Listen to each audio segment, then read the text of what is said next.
Afternoon everyone, mga kaibigan ko. Umuwi na ako galing sa syudad. So nakita ko ito ngayon, parang ganinang umaga pa ito nga, namukadkad. Tingnan natin bukas ito kung ano ang resulta. Yung isa din oh. Okay. Okay, good morning everyone. Maulan na araw. Tumila na ang ulan.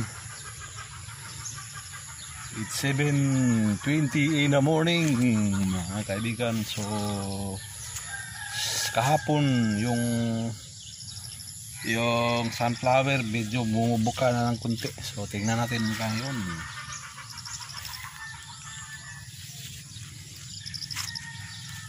Medyo yung mga okra ko nga tinanim mo, malalaki na. So itong isa, wala, hindi pa bumubuka. Pero yung isa ayan, parang ganda tingnan, full bloom. Pero lumalaki pa ito, baka bukas lumalaki pa ito. Tingnan natin ulit, magkaligan. This is second day. Good morning mga kaibigan. Itong mga nauna kong mga kalabasa ay tinanim mga week. Nauna sa mga ganito. Ito mga 2 weeks na. So good morning. So yung sunflower natin is a Thursday. Ano naman, kalapit ng mga marigold ko. Nag-full black ng marigold. Ito na, third day para sa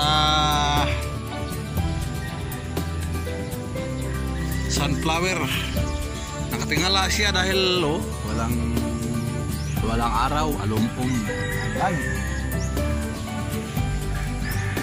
Dahil sumusunod yan sa araw.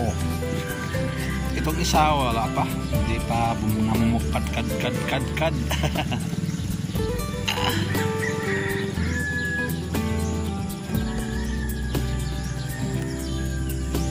Update lang yan hanggang third day o abot ka tayo sa sunflower.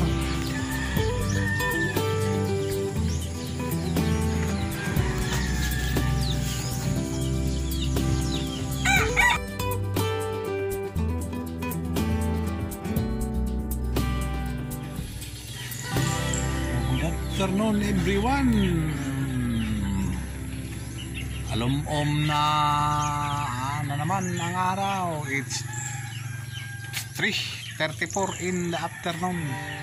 So after 9 days, yung pangalawa kong sunflower. Pangalawa kong sunflower ay namukadkad na naman. Ito na siya oh.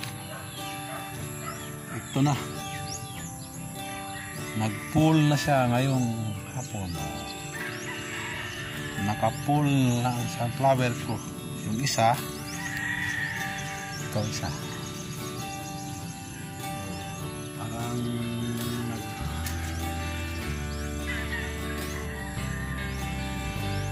ito na-pull na yun. Ang ako ang sunflower na pangalawa, pero yung puno niya mas lalong lumalaki kagaya nung nauna. May bulaklak na din na.